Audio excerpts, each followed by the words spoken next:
우리 본문 말씀 같이 함께 보도록 하겠습니다. 로마서 말씀.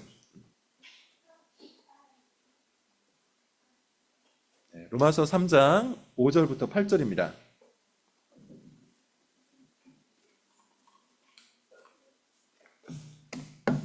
찾으셨으면 저랑 교독을 좀 하도록 하겠습니다. 로마서 3장 5절부터 8절. 그러나 우리 불의가 하나님의 의를 드러나게 하면 무슨 말하리요? 내가 사람의 말하는 대로 말하노니 진노를 내리시는 하나님이 불의하시냐? 결코 그렇지 아니하니라. 만일 그러하면 하나님께서 어찌 세상을 심판하시냐? 그러나 나의 거짓말로 하나님의 참되심이 더 풍성하여 그의 영광이 되었다면 어찌 내가 죄인처럼 심판을 받으리요? 또는 그러면 선을 이루기 위하여 악을 행하자 하지 않겠느냐? 어떤 이들이 이렇게 비방하여 우리가 이런 말을 한다고 하니 그들은 정죄 받는 것이 마땅하니라. 아멘. 자, 로마서 37번째 시간이 되었습니다. 제목은 은혜가 죄를 허락하는가? 은혜가 죄를 허락하는가? 아니다 라는 제목입니다. 흔히 우리가 이런 생각을 할 때가 굉장히 많아요. 속담에도 많이 있고 우리가 살아가는 이 사회 속에 통용되는 그런 말들도 굉장히 많습니다. 무슨 말이냐 하면 결과가 좋으면 다 좋은 것이다. 결과가 좋으면 다 좋은 것이다. 우리 과거 속담 중에 이런 게 있죠. 뭐로 가도 서울만 가면 된다. 이 무슨 말입니까? 결과만 우리가 원하는 결과를 얻으면 그 과정은 상관이 없다. 뭐 이런 속담일 겁니다. 어차피 결과가 좋게 나왔으니 이제 그동안 있었던 여러 과정들, 그리고 그 과정 속에 있었던 불미스러운 일들, 잘못된 일들, 이거 다 덮고 가자. 뭐 이런 차원의 이야기입니다. 사실 여러분, 이런 일들은 우리 일상 속에서도 많이 경험하지만 특별히 신앙 안에서 이런 사고방식, 이런 생각, 이런 왜곡된 신앙을 품고 있는 사람들이 많아요. 우리가 엉망으로 살아가도 결국 신실하신 하나님께서 최선의 결과를 내주지 않느냐, 이런 말을 하는 것이죠. 엉망진창의 인생이나 내가 성경을 봤더니 아브라함도 야곱도 이삭도 이스라엘도 결국 최선의 결과로 하나님께서 이끄시더라. 나는 이것을 믿는다. 일견 어떻습니까? 굉장히 믿음이 있는 것 같죠. 굉장히 신앙적인 것 같죠. 그러나 성경을 근거해 보면 그런 이야기, 그런 사고, 그런 신앙은 사실 온전한 신앙이라 볼 수 없어요. 적어도 성경이 말하는 신앙은 아닙니다. 최근에 제가 우연히 부부 관찰 예능이 있더라고요. 우연히 보게 됐는데, 원래 이런 걸 보면 이제 스트레스를 굉장히 많이 받아서 가능하면 보지 않는데 내용이 조금 황망해가지고 끝까지 본 적이 있습니다. 어떤 내용이 있었냐면 남편이 외도를 했어요. 뭐 당연히 아내 입장에서는 엄청난 고통에 시달렸겠죠. 덕분에 부부 상담을 좀 하게 됩니다. 부부 상담을 하는 과정 중에 두 사람 사이에 있었던 상처들을 치료해 가요. 뭐 여기까지는 그럴 수 있죠. 얼마든지 그럴 수 있는데 문제는 뭐냐면 남편의 태도였어요. 굉장히 뻔뻔해요. 뭐라고 얘기하냐면 자기가 외도한 것은 잘못이기는 하나 그것 때문에 부부 상담을 받았으니 사실상 좋은 거 아니냐. 부부 상담을 받아서 과거에 있었던 그런 나쁜 관계보다 지금 더 좋은 관계가 되었다. 결과적으로 좋은 것이니 다 좋은 것이다. 사실 여러분, 이런 말을 아내가 하면 이해를 할 수 있을 겁니다. 아내 입장에서는 그렇게 말할 수 있을 거예요. 그런데 외도를 저지른 남편이 한다? 그 채널, 그 프로그램의 패널들도 화를 내더라고요. 아마 여러분들도 다 공감을 할 겁니다. 너무너무 뻔뻔하죠. 결과가 좋은 것과 그 사람이 외도를 저지른, 잘못을 저지른 것은 엄연히 다른 거예요. 오히려 남편의 입장에서는 부끄러워해야 되죠. 그리고 부부 상담을 통해서 관계를 회복하려고 애썼던 아내에게 감사해야 되겠죠. 그리고 할 수만 있으면 온 힘을 기울여서 더욱더 힘써 사랑하는 것이 마땅해요. 우리가 생각하는 결과는 그겁니다. 그런데 이 남편은 여전히 그 모습 그대로였어요. 그것 때문에 그 프로그램에 나오게 된 겁니다. 네, 여러분 정말로 그렇지 않습니까? 우리의 일상 속에서도 사실 이런 일들이 종종 있죠. 정말로 니친 사람은 사실 이런 말을 하지 않아요. 내 덕분에. 내가 잘못은 했지만 덕분에 결과가 좋아졌다. 결과가 좋으니 다 좋은 거 아닌가. 반복되는 잘못도 저지르지 않을 겁니다. 왜냐하면 부끄러움을 알기 때문이죠. 감사함을 알기 때문이죠. 아무리 결과가 좋아도 자기 잘못에 대해 부끄러워하고 반성을 하는 것이 마땅한 겁니다. 보통 이런 남편의 경우는요, 그 순간만 모면하려고 하는 임기응변식 뉘우침인 경우가 많죠. 이건 사실 반성도 아니고 회개도 아니에요. 신앙은 여러분 어떻습니까? 앞서 야곱 이야기를 잠깐 했는데 야곱 이야기를 살펴보면 어떠하죠? 그의 평생 동안 잘못이 너무 많아요. 그의 잘못이 너무 커요. 온갖 잘못들을 저지릅니다. 아마 성경 속에서 평생 동안 잘못을 저지르고 죄를 저지른 사람을 우리가 찾아보자면 야곱일 거예요. 그런데 결과는 어땠죠? 결과는 나쁘지는 않았어요. 12명의 아들이 있었고 그 12명의 아들이 12지파가 되고 이스라엘이 됩니다. 그런데 여러분, 이런 성경 본문을 보면서 이렇게 이야기할 수 있을까요? 결과가 좋으니 우리도 야곱처럼 살자. 최종적으로는 하나님께서 자신의 신실하심을 갖고 이렇게 좋은 결과를 야곱의 인생에 주었으니 우리도 야곱처럼 살자. 이렇게 설교하는 사람이 있을까요? 이것을 성경이 말하려고 하는 건 아닐 겁니다. 오히려 그 반대죠. 우리는 야곱이나 우리는 아브라함이나 우리는 이스라엘과 같으나 하나님은 신실하시다. 그러니 속히 회개하고 하나님이 원하시는 대로 살자. 우리의 부끄러움을 알고 하나님께 대한 감사함을 알고 하나님의 뜻대로 살자. 이것이 정상적인 설교죠. 이것이 정상적인 신앙적 사고예요. 실제로 바울도 그렇게 얘기합니다. 고린도전서 10장에 보면 바울이 출애굽한 이스라엘의 죄악을 지적해요. 그들이 하나님 앞에 반역을 했고 그들이 하나님의 뜻에서 떠나갔다. 이런 이야기를 합니다. 그러면서 이렇게 얘기하지 않습니다. 그렇지만 결과적으로 하나님께서 신실하심으로 이 이스라엘 백성들을 가나안 땅에 정착시키셨으니 우리 이스라엘처럼 살자. 이렇게 얘기하지 않죠. 뭐라고 얘기하냐면 그들을 본보기로 삼자 그래요. 그리고 우리는 그렇게 하지 말자고 해요. 무슨 말입니까, 여러분? 결과주의 관점에서 보면 야곱도 그렇고 이스라엘도 그렇고 결국 하나님의 신실하심 속에서 합력하여 선을 이뤄. 우리가 흔히 많이 쓰는 말이잖아요. 합력하여 선을 이룬다. 그게 팩트예요. 그것이 잘못된 이야기가 아닙니다. 문제는 뭐죠? 그것을 바라보는 우리의 사고 회로예요. 그것을 해석해가는 우리의 신앙의 구조, 이게 문제라는 거죠. 결과가 좋으니 우리도 그냥 지금은 광야 속 이스라엘이어도 되다. 불신과 불신앙과 온갖 반역의 죄를 저질러도 된다. 이렇게 생각하는 사람이 있을 수 없다는 거죠. 놀랍게도 오늘 본문을 보면요, 방금 제가 이 결과주의라고 얘기했던 신앙과 똑 닮은 이야기를 하는 사람이 나와요. 가상의 인물입니다. 자, 5절 말씀을 우리 같이 한번 읽어볼게요. 5절 말씀 함께 읽어보겠습니다. 시작. 그러나 우리 불의가 하나님의 의를 드러나게 하면 무슨 말하리요? 내가 사람의 말하는 대로 말하노니 진노를 내리시는 하나님이 불의하시냐. 자, 중간에 이런 말이 있습니다. 내가 사람의 말하는 대로 말하노니. 무슨 말이냐 하면 새 번역으로 말씀을 좀 드려볼게요. 새 번역에는 이렇게 얘기합니다. 이것은 사람이 말하는 방식으로 내가 말해본 것입니다. 이것은 내가 사람이 말해본 방식으로 말해본 것입니다. 다시 말하면 바울은 자기 생각을 얘기하는 게 아니라 가상의 어떤 인물을 설정을 해놓고 가짜 인물을 설정해놓고 그 사람이 이렇게 질문할 수도 있다. 지금 그렇게 이야기를 하고 있는 겁니다. 어떤 질문을 하고 있습니까?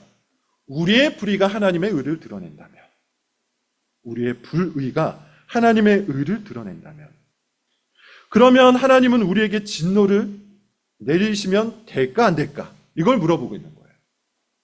결과적으로 하나님의 의의가 높아졌어요. 결과적으로 하나님의 의로움이 모든 사람들 가운데 드러났어요. 그리고 하나님의 의의가 높아지기 위해 내가 나의 불의로 일조를 했어요. 그럼 난 잘못한 겁니까? 잘못하지 않은 겁니까?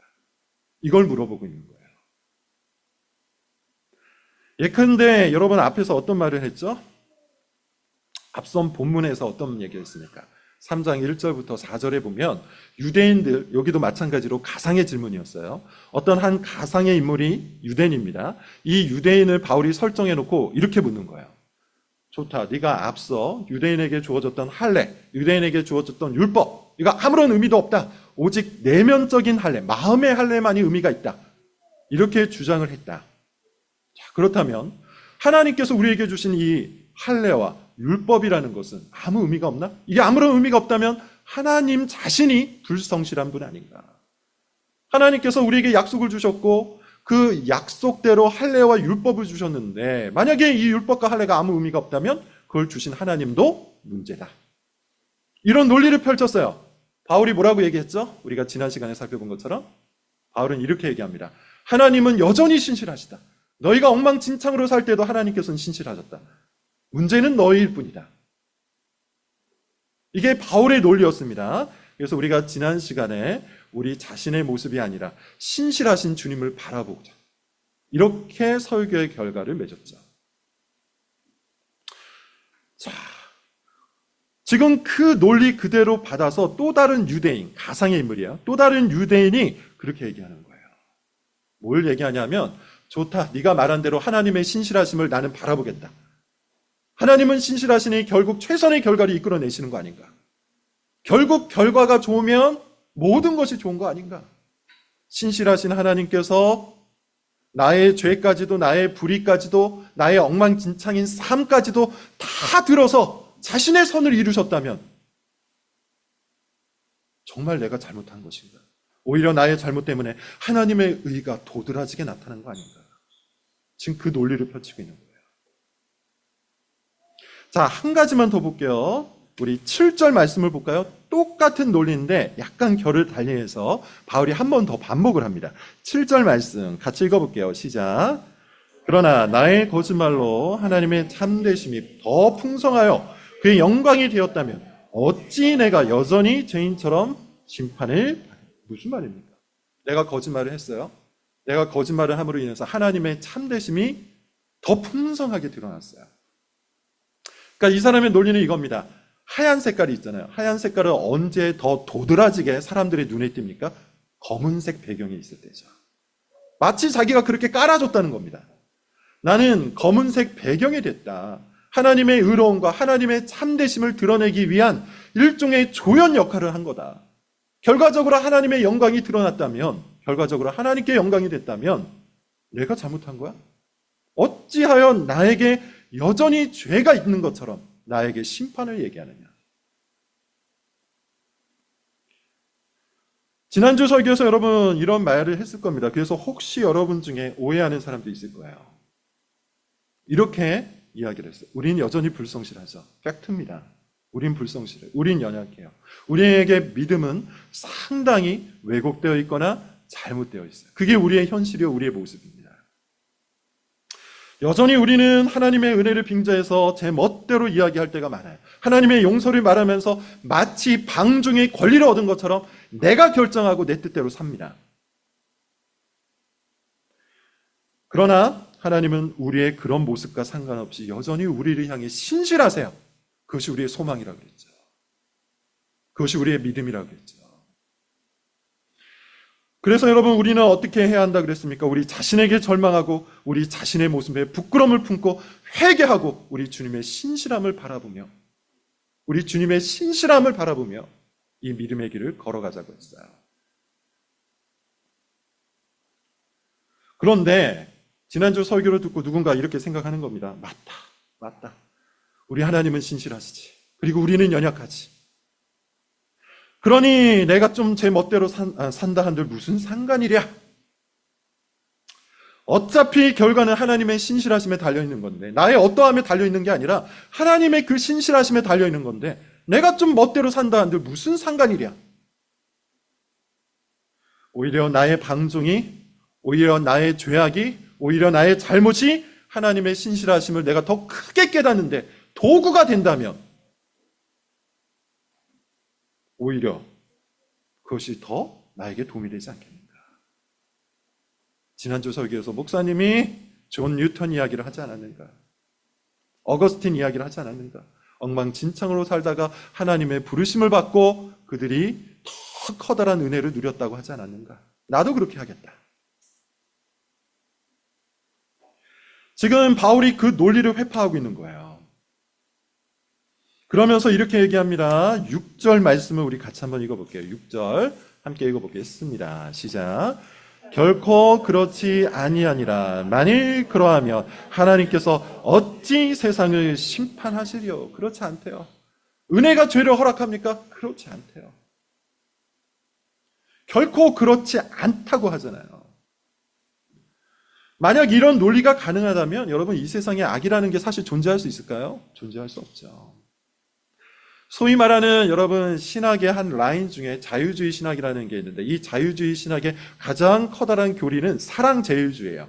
사랑제일주의. 사랑제일주의라는 것은 뭐냐면, 우리 하나님의 사랑은 너무너무나도 커서 절대로 죄인들을 심판하시지 않는다. 심지어 예수님을 믿지 않아도 심판하지 않는다.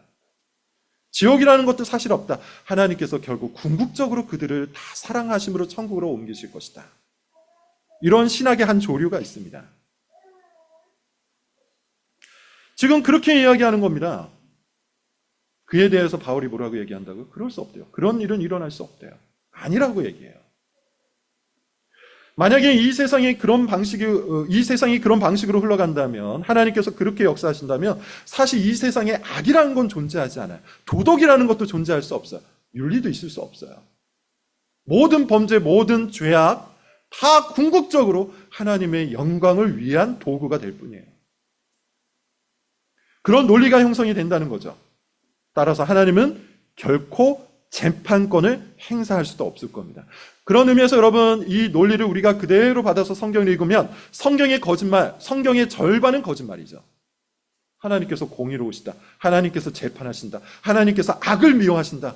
하나님께서 죄인을 반드시 심판하신다. 로마서에 본 것처럼 하나님께서는 사람의 행위대로 보응하신다. 이 말이 가짜가 되는 거예요. 심지어 이런 이들은 기독교의 논리, 다시 말하면 복음의 논리까지 끌어들이는데, 8절 제가 읽어볼게요. 또는 그러면 선을 이루기 위하여 악을 행하자 하지 않겠느냐. 어떤 이들이 이렇게 비방하여 우리가 이런 말을 한다고 하니 그들은 정죄받는 것이 마땅하니라. 이게 무슨 말입니까? 이들은 실제 존재하는 이들이었어요. 그래서 바울을 비롯한 당시 기독교인들을 향해서 뭐라고 얘기하냐면, 자, 이 논리는 니네가 말하는 거다. 이신칭의 논리 얘기하지 않았냐. 우리는 죄악이어서 우리의 힘으로, 우리의 행위로 결코 구원을 얻을 수 없고 하나님의 은혜로만 구원을 얻는다고 너희들이 주장하지 않았냐. 은혜로 구원을 얻는다면 우리가 죄인이라는 사실이 과연 그렇게 크게 잘못된 것일까? 지금 그 얘기를 하는 거예요. 오히려 선을 이루기 위해서 우리가 악행을 하는 것, 논리적인 거 아닌가? 그런 식으로 이야기하는 겁니다. 우리의 죄가 은혜의 풍성이라는 결과를 가지고 오니, 그런 결과주의에 근거하면 우리의 죄악도 잘못된 거 아니다. 이거 니네가 말한 거다. 자, 여러분, 이제 이 본문에 대한 해석과 적용을 좀 해봅시다. 도대체 바울은 왜 이런 가상의 인물을 설정해서 이런 말들을 하고 있는 걸까요? 왜 이런 문답을 하고 있는 겁니까? 일단 이 가상의 인물이 누군지 알아야 되죠. 유대인입니다. 유대인. 2장부터 시작됐던 유대인의 위선, 유대인의 죄악을 폭로하는데, 바울은 지금 다양한 방법을 동원하고 있고, 지금 이 마지막 부분에서 그들이 견고하게 품고 있는 신학적인 논리를 깨뜨리려고 하는 거예요. 그들의 신학적 위선을 깨뜨리려고 하는 겁니다. 예컨대 여러분, 바울은 로마서 1장부터 오늘의 본문에 이르기까지 이것을 주장했어요. 모든 사람들은 다 죄인이라. 이방인들도 죄인이라. 그들의 지성과 양심이 그것을 알린다. 그렇다면 유대인들은 어떠한가? 그들도 죄인이라. 그들의 율법, 그들의 할례 결코 그들을 보호해 줄 수 없다. 오히려 그들이 율법과 할례를 먼저 받았으니 먼저 심판을 받을 것이다. 이것이 바울의 논리였어요. 그랬더니만 유대인들이 어떻게 나서는 겁니까? 본인들이 알고 있는 신학적인 논리를 들고 오는 거예요. 소위 말해서 그동안 그들이 붙들고 있었던 신앙의 조각들을 가지고, 그들이 알고 있었던 말씀의 조각들을 가지고 오히려 공격하고 있는 거죠. 네 논리를 따르면 이런 건데 우리가 진짜 잘못한 거냐? 그러면서 바울이 주장하는 이신칭의의 복음을 깨뜨리려고 하고 있는 겁니다.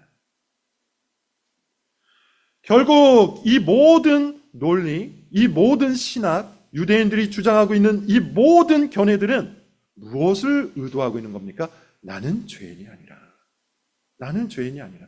니네의 논리를 따라가도, 이신칭의 복음이라는 너희의 논리를 따라가도 나는 죄인이 아니라. 지금 그 얘기를 하는 거잖아요. 원래 유대인의 신학은 뭡니까? 우리는 율법 있고 할례가 있다. 그리고 우리는 나름대로 열심히 신앙생활을 했다. 그래서 우리는 하나님의 구원받은 백성이다. 근데 바울이 와서 얘기합니다. 야, 그거 다 소용없어. 마음의 할례를 받아야 돼. 그랬더니만 유대인 얘기하는 거야. 그래? 니네 논리를 따라가 볼까? 니네 논리를 따라가 보니 이러이러하지 않는가? 니네 논리대로 해도 우린 죄인이 아니다. 다시 말해서 유대인들은 주님의 말씀을 듣고 그 말씀 앞에 엎드려 회개해야 되는 그 순간마저도 소위 말하는 하나님의 신학을 가지고 하나님의 말씀을 가지고 자신들의 죄를 합리화하고 있는 거예요. 나는 죄가 없다. 나에게는 심판이 없다. 오직 나를 위한 특별한 은혜만 있을 뿐이다. 너희의 논리를 따라도 하나님의 신실하심을 증명해냈으니 우리의 모든 잘못도 사실상 하나님의 진노에서 면제가 된다. 이것이 지금 유대인이 목소리를 높여서 얘기하고 있는 겁니다. 바로 그 부분을 바울이 건드리고 있는 거예요. 그들 마음속에 공고하게 자기를 보호하기 위해서, 자기 신학을 보호하기 위해서 붙들고 있는 견고한 논리를 바울이 깨뜨리고 있는 겁니다.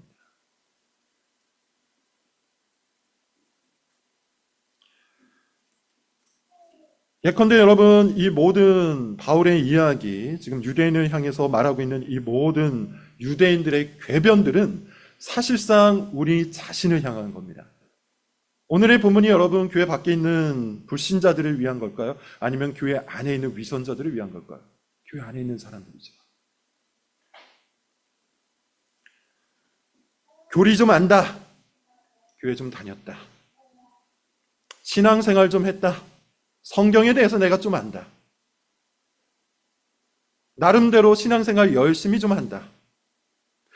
이런 자기만의 논리, 자기만의 자격을 가지고 하나님 앞에 나아가서 자신의 모든 삶을 정당화하려고 하는 교회 안의 위선자들을 향한 말씀이에요.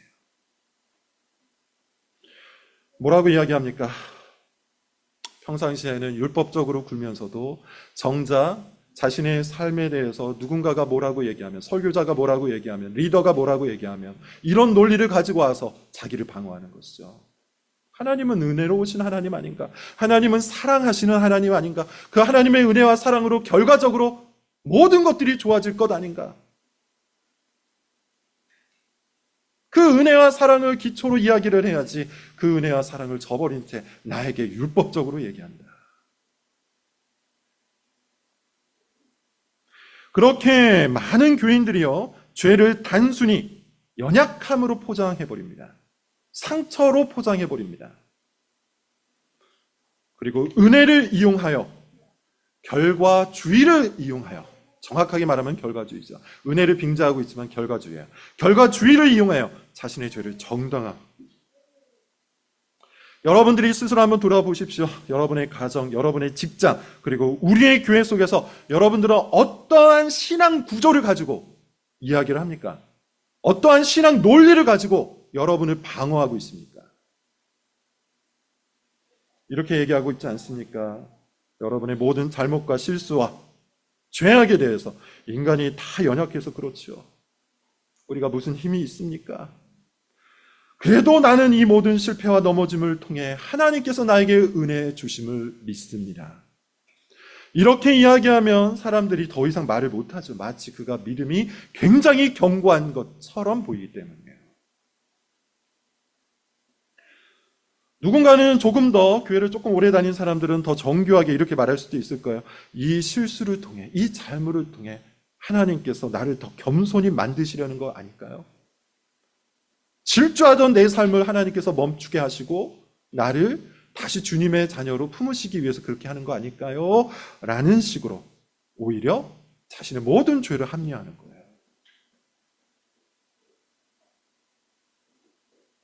이런 말들은 여러분 얼핏 신앙 고백처럼 들립니다. 그러나 그 속내, 그 마음이 중요한 거죠. 그 속내와 그 마음이 중요한 거예요. 내 죄의 실패가 낳은 결과를 근거로 해서 그 죄와 실패를 무효화시키려고 하는 아주 악한 의도이기 때문이에요.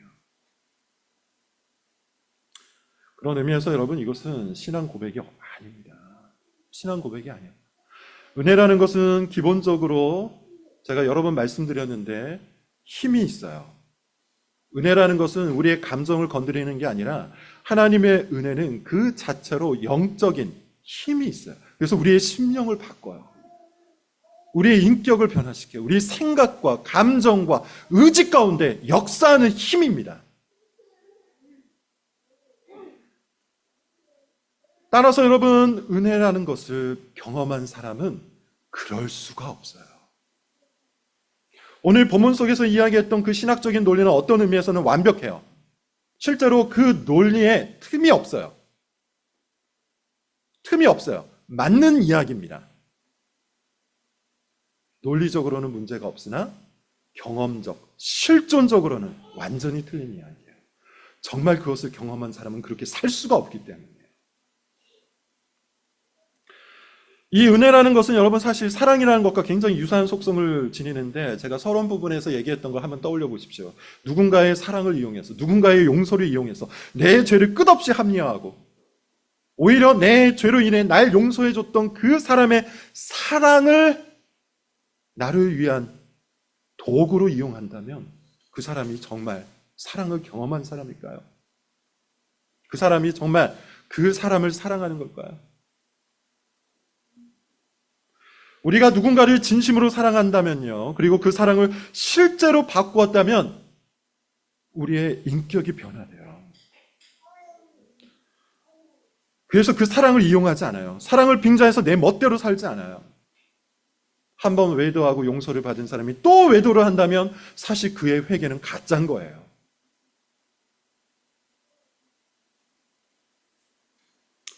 말씀을 맺겠습니다, 여러분. 이 신앙의 원리 속에서 하나님의 은혜, 용서, 사랑, 자비라는 이 모든 단어들을 머릿속에 지식이나 문자로만 받아들인 사람들은 아마 앞으로도 계속해서 이런 신앙 논리를 가지고 자기의 죄악과 잘못을 합리화할 겁니다. 그게 그냥 문자로 남아있기 때문이에요. 그래서 논리를 꾸미는 거예요. 정죄받지 않기 위한 논리를 꾸미는 거예요. 그리고 그 논리에는 틈이 없어요. 논리는 맞습니다. 그러나 은혜의 복음은 결코 그럴 수 없는 힘을 우리에게 공급해요. 사실 여러분, 은혜의 복음이라는 것은 처음부터 이렇게 오해받을 위험을 안고 있죠. 그래서 바울마저도 그런 비방을 받았다고 얘기하잖아요. 그런 위험이 있어요. 왜냐하면 논리적인 약점이 있기 때문이에요. 복음이 방중의 면죄부로 비방받을 수 있는 상황 얼마든지 가능합니다. 앞서 말씀을 드렸잖아요. 하나님은 신실하세요. 그래서 우리의 모든 연약함, 우리의 모든 부족함, 우리의 모든 범죄와 상관없이 주님께서 우리 삶 속에서 하나님의 은혜를 이루어 가실 거예요. 우리는 그것을 믿고 의지하기 때문에 우리의 모든 잘못에 대해서 부끄러움을 느끼는 거예요. 감사함을 느끼는 거예요. 그리고 그분 앞에 엎드리는 거예요. 이것이 맞는 신앙생활입니다.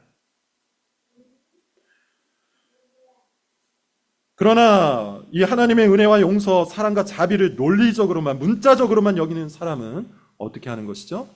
이 논리만 가지고 스스로에게 죄를 허용하는 거예요.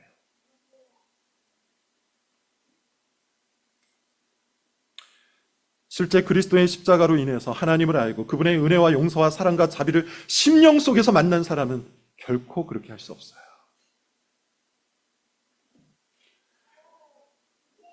결과와 상관없이 오직 신앙을 선택했던 인물에 대해서 한번 말씀을 드리고 오늘 설교를 마무리 짓겠습니다. 다니엘과 그 세 친구들이죠. 다니엘과 세 친구들, 그들의 삶에 있었던 세 가지 사건을 여러분 기억해 보십시오. 첫 번째, 우상의 제물에게 바쳐졌던 그 음식을 먹지 않겠노라 라고 그들이 미리 뜻을 정해놓고 그 뜻대로 살아갑니다. 또 사자와 굴에 던져질 위기에 처해 있었으나 다니엘은 본인이 정한 대로 하루 3번의 경건의 시간을 포기하지 않아요. 뜨거운 풀문불에 던져질 위험에 처해 있었으나 다니엘의 세 친구도 마찬가지죠. 결코 우상에 넘어지지 않아요. 그러면서 이런 이야기를 합니다. 그리 아니하실지라도. 그리 아니하실지라도. 이게 신앙이에요. 그리 아니하실지라도. 결과가 아닙니다. 내가 지금 여기서 넘어지고 내가 여기서 잘못을 하고 내가 여기서 우상을 섬긴다 할지라도 기어코 하나님께서 자신의 신실하심으로 합력하여 선을 이루실 것을 나는 믿습니다. 이게 신앙이 아니라 미리 뜻을 정하여 주님의 뜻이 무엇인지 알고 그 뜻대로 살기로 결단하는 겁니다. 그리 아니하실지라도, 내 삶에 선한 결과가 나오지 않을지라도, 내가 원하는 결과가 내 삶 속에 찾아오지 않을지라도, 그리 아니하실지라도 나는 주님의 뜻대로 살겠습니다. 이것이 신앙입니다. 이것이 여러분 오늘 본문이 고발하는 궤변과 정확히 반대되는 신앙 아니겠습니까? 오늘 본문에 등장하는 가상의 유대인들은 어떤 논리를 펼쳤다 그랬죠? 내가 비록 잘못을 하고 죄를 저지르고 우상 숭배를 하고 엉망진창으로 살아가도 구약에서 우리가 보지 않았습니까? 그 이스라엘 백성들의 그 수많은 반역과 죄악들을 보지 않았습니까? 그것들을 들고 와서 얘기하는 거예요. 비록 그렇게 산다 할지라도 신실하신 주님께서 이 모든 것을 역전시켜 오히려 주님의 영광이 빛나니 과연 내가 잘못한 건가? 이런 완벽한 논리로 자신의 죄를 합리화하고 스스로 죄를 허용하지만 진짜 신앙이라는 것은 여러분 뭡니까? 결과가 좋지 않아도 상관없습니다. 내가 원하는 선한 결과가 나오지 않아도 괜찮습니다. 그리 아니하실지라도 나는 주님의 뜻대로 살겠습니다.